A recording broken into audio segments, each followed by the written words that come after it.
नमस्कार दोस्तों, हमारे साथ अभय सिन्हा जी जुड़ चुके हैं। यहाँ पर लोक नायक जयप्रकाश नारायण के जो अवार्ड दिए गए हैं उनको लेके सर ने एक बहुत बड़ा फंक्शन किया आईआईसी नई दिल्ली में। तो क्या कहना चाहेंगे सर? बड़े बड़े नेता यहाँ मौजूद थे और बड़ी बात आपने कर दी है। आप जेपी को लेके बहुत सक्रिय हैं, क्या कहना चाहेंगे? देखिए, ये एक नया कार्यक्रम तो है नहीं। पिछले 2000 से हमारा कार्यक्रम हो रहा है। जेपी के विचारों पर हम काम करते हैं।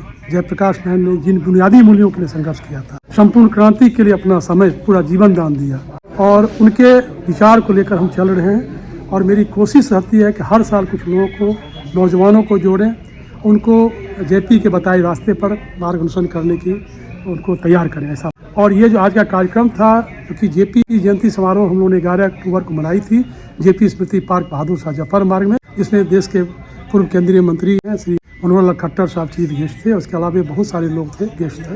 उसके बाद हमने इसको कार्यक्रम रखा। आज का कार्यक्रम जो था जेपी अवार्ड समारोह था। हमने एक विषय रखा था लोक नायक और लोक क्रांति विषय, क्योंकि लोक नायक ने जो संपूर्ण क्रांति की थी वो लोक क्रांति थी, जनता की क्रांति थी।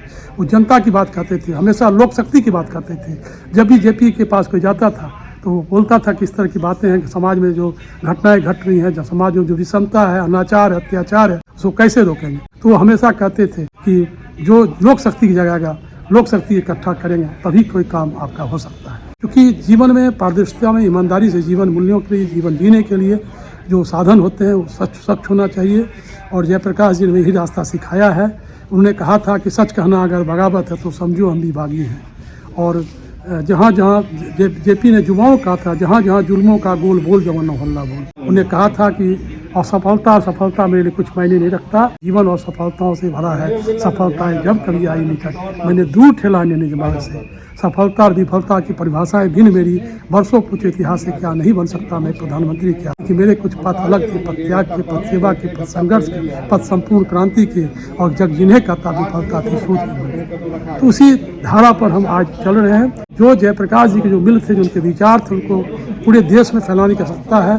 और मैं ऐसा जो आज समाज में जो काम कर रहे हैं लोग, सामाजिक क्षेत्र में, साहित्य के क्षेत्र में, कला संस्कृति के क्षेत्र में, फिल्म के क्षेत्र में, टीवी के क्षेत्र में, पर्यावरण के क्षेत्र में, महिला सशक्तिकरण के क्षेत्र में, ऐसे लोगों को मैं आगे लाना चाहता हूँ। उनको एक प्रोत्साहन देकर जितने वर्ग हैं, उस वर्ग से जो अच्छे लोग हैं उनको समाज जेपी अवार्ड से, नेशनल और इंटरनेशनल अवार्ड से सम्मानित किया जा रहा है। पिछले 8 वर्षों से ये हमारा 8वां वर्ष समारोह का था जिसमें मैंने जेपी अवार्ड से सम्मानित किया। और आज के जो मुख्य अतिथि हमारे देश के केंद्रीय मंत्री श्री गजेंद्र सिंह शेखावत, माननीय कला संस्कृति मंत्री और टूरिज्म मिनिस्टर, जो हमारे जाने माने पूर्व सांसद राष्ट्रपति आर के सिन्हा के अलावा चक्रपाणी महाराज जो अखिल भारतीय संत सभा के अध्यक्ष थे, थम्पन थॉमस, देख लिए आपने कितना अच्छा प्रश्न बात उन्होंने रखी।